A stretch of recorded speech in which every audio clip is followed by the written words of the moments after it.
I want to ask, I'm pretty sure most of us have had a coffee before. Sometimes we can't actually survive without coffee. Some people first thing in the morning, they must have a coffee. Now when we think of coffee, what do we think of? If I were to say, for example, pizza, what would you think of? Which country would you think of? Italy. If I was to say sushi, what would you think of? Japan. So there are certain things that you associate with certain things. Now if I were to say coffee, what would we think of? Brazil. Some people might think of Colombia. Some people think of Italy. However, I just want to look a little bit first at the history of coffee. And you're going to understand that there is something Islamic about this in the end. Coffee itself, the word actually comes from Arabic. In Arabic, the words call this drink qahwa. Qahwa is the drink that comes out from the bun, from the coffee bean. So they call this thing qahwa. Now qahwa, it comes from the verb qahiya, which means to lose one's appetite. Because the Arabs knew that when you drink a lot of coffee, khalas, you don't want to eat any more after this. So they would usually have it after their meals. Now the word qahwa, it spread from Yemen to the rest of Arabia until it went to the Ottoman Empire. Because the Arabs were the first ones to drink coffee. And the Ottomans really revolutionized coffee. I mean, Arabs like coffee. Ottomans and the Turks loved coffee. You'd find that they couldn't survive without coffee.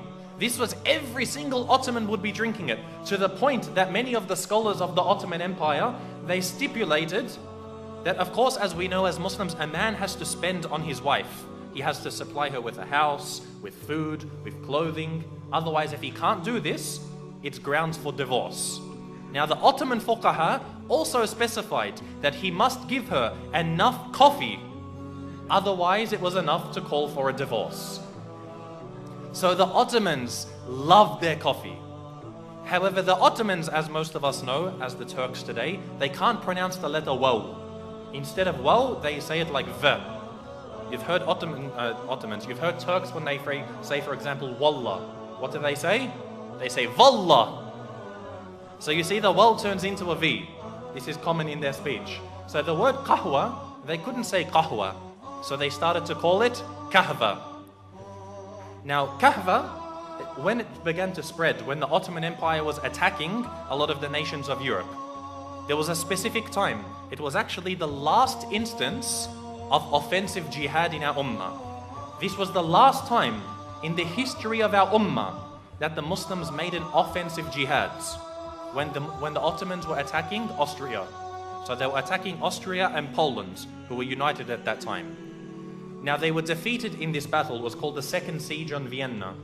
And so when they were defeated, as you know, when you leave the battlefield, you leave behind all of your things, the ghanima, your weapons, your treasures. And part of their ghanima, of course, was their coffee. Because even the Ottoman army, everywhere they went, they had coffee and people to make their coffee.